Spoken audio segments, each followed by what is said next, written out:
Hello, this is Billy Stull with Legendary Audio, and I'm going to show you today some ways to use ICE that are very, very useful and ways that you probably haven't done any polishing like this before. We call it clean and restore. I've got a segment of a rock band here that has a segment of the frequency band that is not something that we want to wind up in the final mix. And I'm going to play a little bit. It's sort of a sizzle in the distortion of the electric guitar. Listen for that.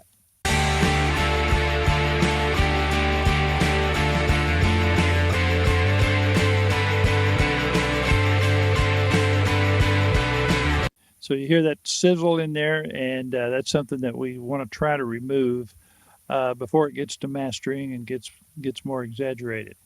So what I'm going to do is I'm going to take our frequency band control and I'm going to sweep it throughout the frequency band until I find the range that is offensive, and that's the first step in the procedure.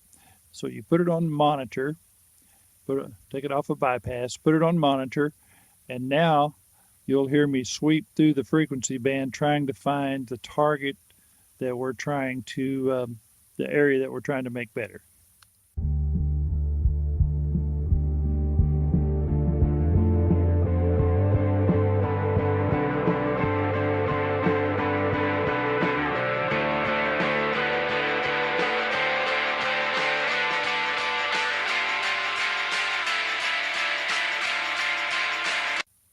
Okay, so that's the area that contains the problem. It's within this frequency band right here. And so I'm going to save that. I'm going to save it as a demo for today. And now we have that. Okay, now I'm going to play it again, and I'm going to take it off of monitor, and then I will start putting the inject, which is the counter frequency, which will neutralize and erase some of that frequency band that we have selected. And we do it incrementally so we can erase as much or as little as we want.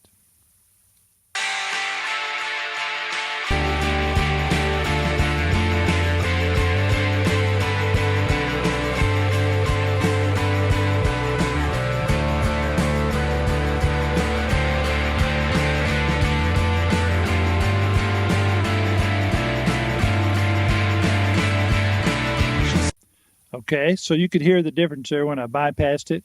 We've smoothed that area out, and now we have it ready for mastering without that offensive area going on. That is how you would normally use ICE in a quick instance. Just takes, just a little bit of time to find that problem using the monitor and then remove as much of it as you want.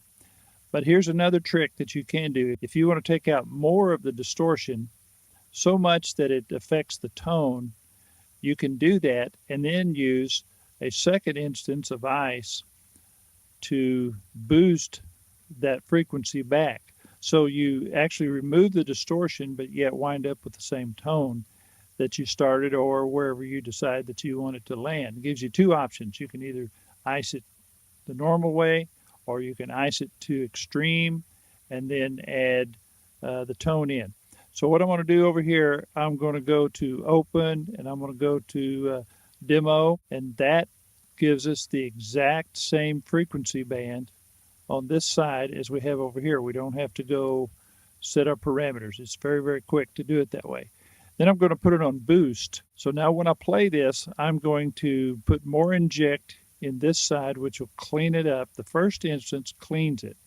On the normal use of ICE, this removes distortion artifacts and those things that you don't want to hear. We're going to remove them to the extreme, and then we're going to use a super clean mastering engine boost to go back. So this cleans it and this boosts it.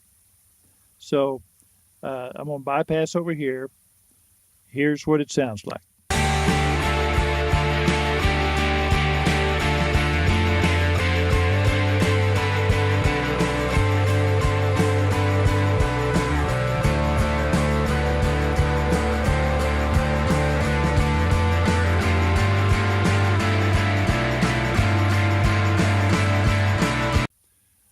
I'll play that again, and this time I'll bypass both of them so you can hear the difference.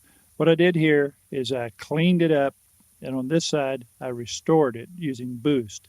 Same frequency band, removing the distortion in the artifacts to the extreme. Got minus 84 on our indicator here, which goes all the way to 144.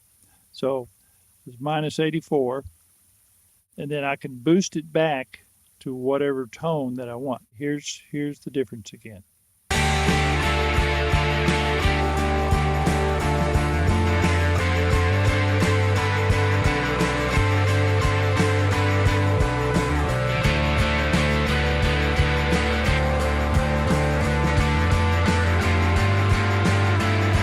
We've taken out that offensive sound, and so you can see that we boosted this side of it. We cleaned it up on this side using our clean and restore feature